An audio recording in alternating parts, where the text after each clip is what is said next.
They say not to let your job define you. But when you're a divorced woman in your 40s raising twins and clawing your way back after losing everything, it feels less like identity and more like survival. I'm Danielle Reyes, 42, and until 5 days ago, I was the lead innovation architect at Vanguard North, a tech consultancy in Denver that liked to call itself visionary. What they didn't like, giving credit where it was due. I was the architect behind the proposal that secured the $22 million 0-cents DarrowTech deal, their largest partnership to date. But if you check the records, you won't find my name anywhere near it. This is just business, my boss, Evan Marsden, had said, sliding the termination papers toward me like a bar tab. We're restructuring, nothing personal. But to me it felt like being gutted. The room reeked of citrus-scented cleaner and corporate betrayal. Snow dusted the windows outside, and the hum of the heater was the only sound after he spoke. I sat, stunned, unable to move. After 6 years of strategizing late into the night, missing birthdays and solving messes the execs couldn't touch, I was being erased. "I'm sorry, Danielle," Evan offered, eyes fixed on his Rolex. "We need new perspectives." No. What he needed was a scapegoat, and a clean slate to take full credit for my work. I stood slowly, schooling my face into composure. He waited, clearly expecting a breakdown. But I had nothing left to give him. Not tears, not rage. "Thanks for the insight," I said coolly. I didn't ask why my name was stripped from the DarrowTech proposal. I already knew. I'd finalized the pitch myself just 3 weeks ago. Data models, risk assessments, every line of strategic direction. The day before I went live, I found the version on Evan's desk. My name had vanished. "Just procedure," he said then, waving me off. "You'll be credited internally."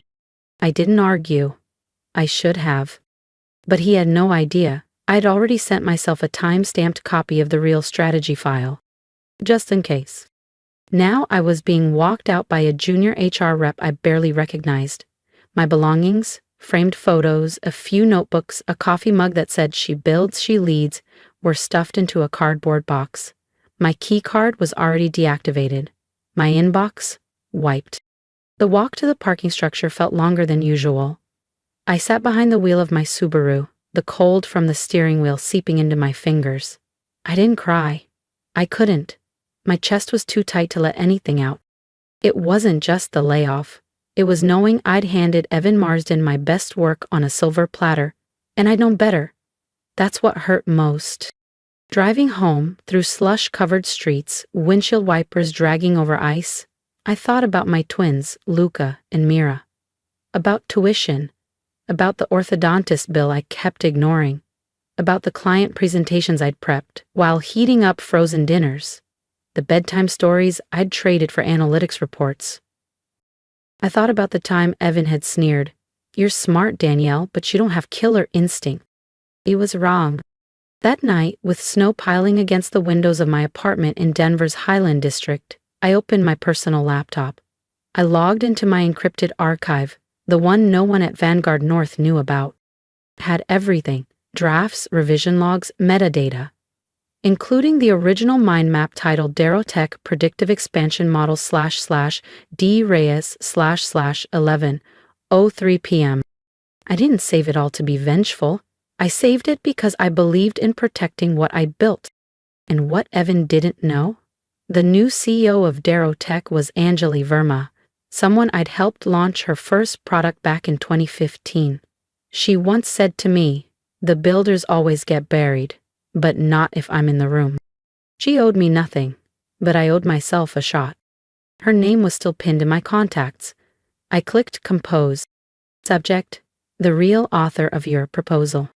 The email started with, "You may not remember me, but..." I hesitated, then hit send. In that moment, everything changed. At least I hadn't vanished quietly, like they expected me to. That night, I lay awake, eyes fixed on the ceiling, the glow of streetlights casting soft shadows across my bedroom. From the living room, I could hear Luca's quiet breathing. He'd fallen asleep waiting for me to come out and eat dinner. I hadn't told the twins yet, not until I had something solid. Not until I knew which way the ground would shift next. At 7:02 a.m., my phone buzzed. Anjali Verma. Danielle, I absolutely remember you. I still use the segmentation model you built for our Series A round. Thank you for reaching out. Let's talk. I have questions and an opportunity you might want to hear about. Anjali. I sat up so fast I nearly knocked over my coffee. This wasn't just a polite reply. Anjali was a rising force in the tech world now. The newly appointed CEO of DarrowTech, known for integrity, precision, and refusing to play politics. I called her that afternoon. Her assistant patched me through instantly. Danielle. Anjali's voice was calm but laser-focused. I've reviewed the documents you sent. There was a pause. I held my breath. And I'm beery. I steadied my voice. I wanted you to know, the person who pitched the proposal didn't create it. I did. Of course you did, she said without hesitation. I recognized your structuring style instantly. It's too clean, too layered to be Evans. She fired off questions about revenue sensitivity, implementation timelines, risk layers. I didn't hesitate. I didn't need notes. It was my work. Every line, every model, every diagram. I owned it. Finally, she said, I'm terminating the contract with Vanguard North, effective immediately. My heart slammed into my chest. You're sure? I don't do business with thieves, she said. Then softer, but I don't believe in letting brilliant work get wasted. She paused, then added, we're launching a new division. I want you to lead it. As partner and CEO, it's yours if you want it. I blinked. You've always had a mind for building, Danielle. Now it's time you had the space to lead. And if you're ready to see what happens when the underestimated finally take the lead, don't forget to subscribe. The next chapter of this story is one you won't want to miss. I can give you that, Anjali said, but I need an answer quickly. I want to hit the ground running. I paused, staring at the Denver skyline beyond my apartment window. Me, CEO. I need to think about it, I said quietly, though my heart had already made the decision. I understand, she replied, but don't take too long. You deserve more than a footnote in someone else's story. The line disconnected, and I sat frozen, the phone still in my hand. CEO, after all these years, I thought of every late night I spent perfecting someone else's vision, of how often my insights were passed off as team contributions, of the words Evan said before firing me, this is how the real world works. Maybe it did, until someone like me decided it wouldn't anymore. That evening, I sat on the bed beside Mira, who curled up in her oversized hoodie, her eyes wide and searching. They fired you? She asked, barely above a whisper. They did, I said, brushing her hair gently. But it's okay, something better might be coming. Are you scared? She asked. Yes, I said honestly. But I'm also ready. The next morning I called Anjali. I'm in. Good, she said, her voice sure. Your new title is CEO Vanguard North Strategies. I've already filed the paperwork. 2 hours later, the news hit the wires. The DarrowTech terminates Vanguard contract amid ethics concerns. Sources said the firm was blindsided. I couldn't help but smile. I imagined Evan's face as he read the headline. But it didn't stop there. The next day, his assistant emailed DarrowTech, desperate to set up a damage control call. Anjali simply forwarded it to me. He wants to talk to the CEO, your move. So when the call finally came through and I heard Evan's voice, tight, anxious, I sat up straight, took a breath, and said, This is Danielle Reyes. You're speaking with the new CEO. There was a pause, then shallow breathing. Danielle, he stammered, I wasn't expecting you. I figured, I said, keeping my voice steady. You were trying to reach the CEO of Vanguard North Strategies? That's me now. There was a strained chuckle on the other end, the kind people use when they realize the ground has shifted under their feet. Danielle, this feels like a big misunderstanding. I had no idea there was tension between you and Vanguard. If I'd known you were still involved, I would have handled things differently. I let the silence stretch, deliberately. You didn't know? I repeated slowly. You removed my name from the DarrowTech proposal. You presented my work as your own, then you fired me. But sure, you didn't know there was a problem? His voice turned defensive. The board was pressuring us. Cuts had to be made. You know how these things go. And frankly, he added, you're a talented architect, Danielle, but you were never leadership material. It hit me harder than it should have. Not because I believed him, but because I'd heard it before. Too reserved, too analytical, too focused. Always too much. And still never enough. You're making a mistake, he pressed on, not just by walking away. You're burning bridges. Think long term. Think about your kids. That was the moment it shifted. You don't get to mention my children, I said, my tone controlled. And I'm not burning bridges, I'm building them. There was a long pause, then a sigh. You used to be? Different. You used to be grateful. That word, grateful, like everything I earned, was charity. I wasn't grateful, I said. I was loyal. But that ended the moment you made me disposable. And Evan? I'm not the one who should be worried about the future. You are. I ended the call. Later that day, I met Anjali at her office downtown. Glass walls, clean lines, views stretching across snowy Denver. But what struck me wasn't the space. It was the energy. People weren't just showing up, they belonged there. So did I. It felt alive. You handled that perfectly, Anjali said, after I told her about the call with Evan. But, brace yourself, people like him, they don't go quietly. She was right. By Thursday, the rumors started swirling. First on LinkedIn, then through Slack threads and internal back channels I still had friends in. Evan was already spinning a new narrative. That I'd left Vanguard North voluntarily, that I'd underperformed, that I was bitter, unstable, difficult to manage. It was so familiar, so exhausting, so predictable. That afternoon I pulled up everything. Emails, performance reviews, project logs. For 6 years I'd quietly archived every milestone, every deliverable, every documented moment of impact. Not because I thought I'd need them, but because I was the kind of woman who always kept receipts. That night, I got a message from Tasha, a former colleague. Danielle, I don't know if you've seen what's being said, but I've got your back. We all know the truth, and if you ever need a witness, I'm in. She wasn't the only one. By the weekend, I had over a dozen messages from former coworkers. Some were still at Vanguard, others had left long ago, carrying their own battle scars. Credit taken, promotions stolen, ideas dismissed. You were the first to leave, Tasha said. But now that you have, some of us are ready.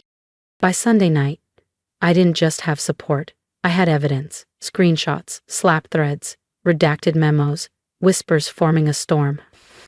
And the best part? I didn't need to use any of it. Because Vanguard North's board was already shaking. On Monday morning, their investors' site posted an urgent update. The DarrowTech contract was terminated. Revenue forecasts were slashed. Stock values slid 6% by noon. And then an email I never expected. Danielle. This is off the record, but the board has opened an internal investigation into executive conduct. There's talk of a leadership transition. You didn't just walk away. You exposed what we all chose to ignore. Anonymous. I read the email 3 times before closing my laptop. My hands? Steady now. Evan said I'd made a mistake. But it was starting to look like the real mistake was staying loyal for as long as I did. By the next week, the whispers had become headlines. Top tech consultancy loses flagship client amid scandal. Vanguard North in crisis after leadership fallout. I watched from my home office, coffee in hand, as the notifications poured in. My phone lit up every few minutes with updates, DMs, news alerts. Each ping felt like quiet vindication. Not because I wanted revenge, but because the truth, the same truth they tried to bury me with, was clawing its way to the surface. At Vermeer Strategies, momentum was building fast. Anjali and I were handpicking a team of brilliant, ethical, razor-sharp minds. Some had left Vanguard North right after I did. Others came through Anjali's network. But all of them had one thing in common. They were ready to build something better, cleaner, smarter. For the first time in years, I wasn't executing someone else's vision. I was designing the blueprint. Still, a part of me stayed alert. Evan wasn't the type to vanish quietly. That Friday, my attorney, Dana McKinley, called. "You're not going to love this," she said flatly. "Go ahead," I said, already bracing. "Vanguard just filed a cease and desist. They're accusing you of using proprietary data to poach their client and launch your firm." I did it not because it was funny, but because of how utterly predictable it was. "You mean the client whose strategy I wrote, whose growth model I designed, who was my professional contact before I ever joined Vanguard?" Dana snorted. "Exactly. It's a scare tactic. They want you to panic, or better yet, fold." "Let them try," I said. "We documented everything." "We did," she confirmed. "And we're not just defending. We're filing a countersuit. Defamation, wrongful termination, misrepresentation, and yes, we already have witness statements, signed and dated." I leaned back, eyes on the Denver skyline beyond my window. A month ago, I was just surviving. Now I was reclaiming my name and rewriting the ending. But what surprised me most wasn't how fast things escalated. It was how many people showed up for me. Like Nathan, a senior strategist I'd mentored during my time at Vanguard North. He messaged late that night. "Danielle, I've been quiet too long. I knew what Evan was doing. We all did. You were the engine behind every successful strategy. We just watched him take credit." Attached is a timeline showing when your name was removed from internal records. Every edit, every version. Use it if you need to. Then came Alicia, a former HR rep who'd left 6 months before I did. "Evan pressured us to change your performance evaluations the quarter before you were let go," she wrote. "You were rated exceeds expectations. It was altered to meets." They were laying the groundwork. Even though I'd suspected, seeing it confirmed still hurt. Not because I believed their lies, but because they'd been so intentional. They hadn't just dismissed me. They'd erased me. But now, piece by piece, I was reclaiming what they tried to bury. Dana wasted no time. Within days, she filed our legal response, complete with screenshots, original proposal drafts, archived email chains with Anjali, and signed witness statements from 5 former colleagues. The cease and desist was dropped within 48 hours. No explanation, no apology. Now, just silence. And that silence? That was the clearest confession of all. The following week, Anjali and I presented our official launch deck to a group of impact investors. Our pitch was simple. A strategy firm founded by women, grounded in ethics, committed to building sustainable success, not just flashy quarterly wins. The room crackled with energy. By that afternoon, we'd secured 2 contracts.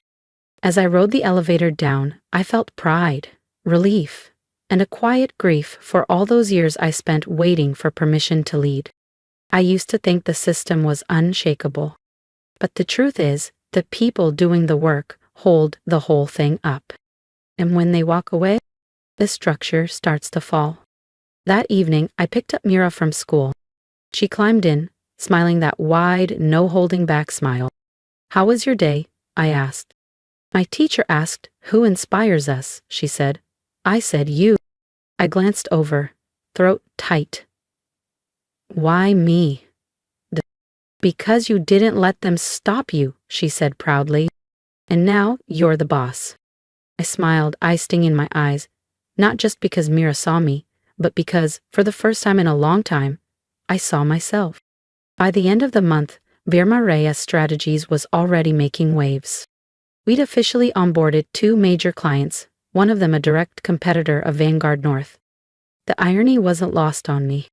The same firm that once said I lacked executive presence was now sidelined, while I led strategy sessions with Fortune 500 leaders, confident, clear, and completely in control. But this wasn't about revenge anymore. It was about reclaiming space and redefining what leadership could look like, when it wasn't filtered through ego and gatekeeping. Still, something shifted when the first journalist called. The article's title, From Discarded to Disruptor, the woman who turned termination into a title. She had done her research, knew about the DarrowTech contract, my quiet firing, even quoted internal memos that had somehow leaked. "I'm not here to start a fight," I told her over the phone, "but I am done pretending that what happened was normal." Because it wasn't. And I knew I wasn't the only one. When the piece went live, the response exploded. My inbox filled with messages, many from women, others from disillusioned professionals. This gave me the courage to speak up. Your story is mine. Same game, different names. I should have felt powerful, triumphant, but instead, I felt the weight of something deeper, because this wasn't just about me. It never had been. And now, the whole industry was watching. 2 days later, Dana called. "Vanguard's hired a crisis PR firm," she said. "They're trying to get ahead of it. I expect a statement any day now." "Let them," I replied. But it wasn't just a statement, it was a full-on campaign. A blog post. Moving forward, learning from the past, building stronger. It was corporate airbrushing at its finest. Vague words, euphemisms, no names, but the subtext was clear. And then, Evan re-emerged. A podcast interview, of course. "I think we live in an age where people are quick to assign blame," he said, voice smooth as ever. "Look, I've made mistakes. We all have. But not everyone is cut out for the pressure of leadership." That's what Evan said in his podcast interview. Smooth, calculated, almost sincere. Like sometimes people misinterpret tough decisions. It's just part of running a business. It was so perfectly rehearsed, I almost laughed. But what came next? Even I didn't expect. Just that night, I got a message request from someone I hadn't heard from in over a decade. Nina Rhodes, one of the original co-founders of Vanguard North. She'd retired before I was promoted to lead strategist, but her name still carried serious weight in the industry. Her message was brief. "Danielle, I've been following what's happening. I believe you. If you're open to it, I'd like to meet." We met the next morning at a quiet cafe in Denver's Capitol Hill district. She looked older, her hair silvered, but her posture still radiated quiet command.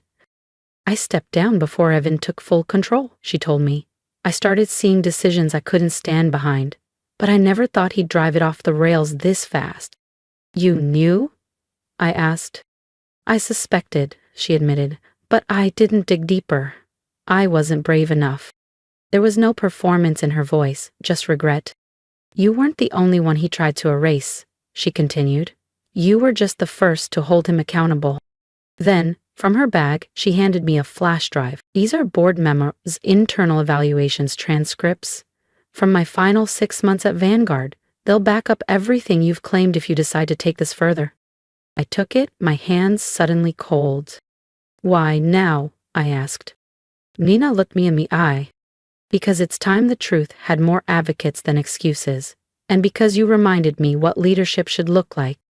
We sat quietly, 2 women, 2 generations, different exits from the same flawed institution. That night, I opened the drive. She hadn't exaggerated. There were altered evaluations, meeting transcripts where Evan discussed layoffs as media diversions, and a file labeled "Restructure Plan. Quietly remove high-risk staff before IPO review." I wasn't a liability because of my performance. I was a liability because I knew too much. And because I'd asked too many questions. The next morning, I forwarded the entire contents of Nina's flash drive to Dana. Her response landed in my inbox just 3 minutes later. "We need to take this public.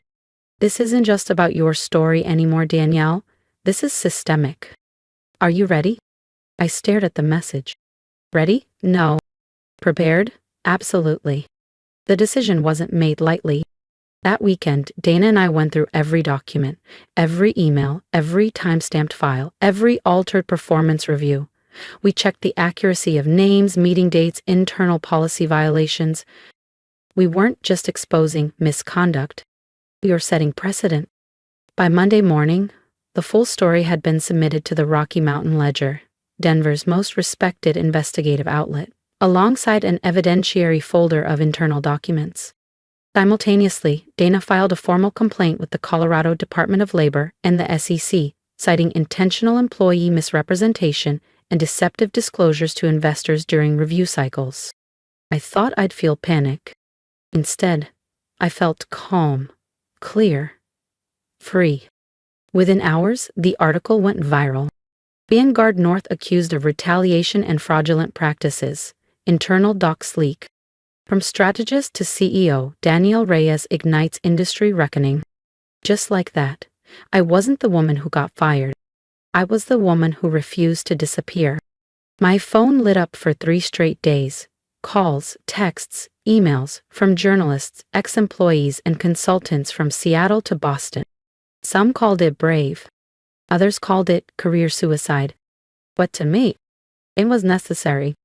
On Wednesday morning, Anjali walked into my office with 2 coffees and a grin stretched across her face. "You broke the internet," she said, placing a cup in front of me. "I didn't mean to," I replied. "Exactly why it worked." She sat across from me. "How are you? Really?"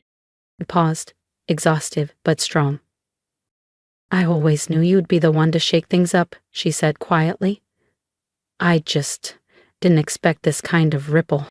She wasn't exaggerating. By the end of the week, 2 senior executives at Vanguard North had resigned. Anonymous sources confirmed. The board had known and chose silence. A former HR director stepped forward, on record, confirming systematic efforts at Vanguard North to downgrade performance reviews and suppress complaints. Their legal team issued a public statement promising a top-to-bottom restructuring. And Evan? Placed on immediate administrative leave. No press release, no podcast rebuttal. His LinkedIn bio disappeared overnight. No posts, no spin. Just silence. But I didn't gloat. Not even for a second. Because this was never about revenge. It was about recognition. For the quiet architects, the fixers, the behind-the-scenes problem solvers who got discarded the moment they outgrew the shadows. It was about rewriting the ending. For all of us. That Friday evening, Mira and I sat on the porch. Spring air drifted in, soft and warm, streaks of orange and violet curling through the sky. "Mom," she said, looking up from her phone. "You're on TV again." I chuckled. "I know. Getting tired of my face yet?" She leaned into me. "No, I think it's cool. You didn't let them treat you like you didn't matter." I kissed the top of her head, feeling the weight of her words, what it meant for her to see this, to believe this. Later that night, I sat at my desk reviewing an email from a university in Boston. They'd invited me to speak at their annual Women in Leadership Summit. The talk titled, "How to Be the Architect of Your Own Power." I said yes, not for the spotlight, but because the message mattered. The way things have always been doesn't mean that's how they have to stay. A month later, Vanguard North settled. Confidential financial resolution, public apology, 3 more executive resignations. More importantly, they agreed to install an independent ethics board, introduce quarterly transparency reports, implement new protections for employees. Well, it didn't fix everything, but it was a start. They offered a non-disclosure clause. I declined. If they thought they could buy my silence, they hadn't been paying attention. I remained CEO of Vermereya Strategies, now heading into its 2nd year, with a growing client list, a reputation built on ethics, and a line of talented people hoping to join. But most importantly, I stayed visible. Because stories like mine matter only when they're told, or when they remind others, you're not alone. Silence isn't the price of survival, and you get to decide when your story ends. As for me, this wasn't the end. It was just the beginning. I didn't share my story for sympathy. I shared it because someone needs to. Because I spent too many years being told to stay quiet, to play nice, to be grateful for scraps. And maybe you've been told the same thing. At your job, in your family, in spaces where your voice was needed but never welcomed. So here's my ask to you. Support the ones who build quietly. Speak up in the comments. Share what part of this story reminded you of your own. Let's turn this from a moment into a movement. Because I promise you, I'm not the only Danielle out there, and neither are you. To anyone who's ever been overlooked, undervalued, or underestimated, don't let someone else's definition of your worth become your truth. Document everything, speak when it matters, walk away when it's time, and never, never let fear be the reason you settle. If this story moved you, let me know. If it made you remember a time you stayed quiet when you should have spoken up, you still have time to change that. And if you're standing on the edge of a decision, wondering if you're ready to lead, let me say this clearly. You are. I'd love to hear your thoughts. Drop a comment, share your experience, tell me what resonated, not because I need the affirmation, but because we need to remind each other we're not alone. And if you want more stories like this, of courage, clarity, and reclaiming power, subscribe to the channel. This isn't the end of the conversation. It's only the beginning. Let's keep building. Together.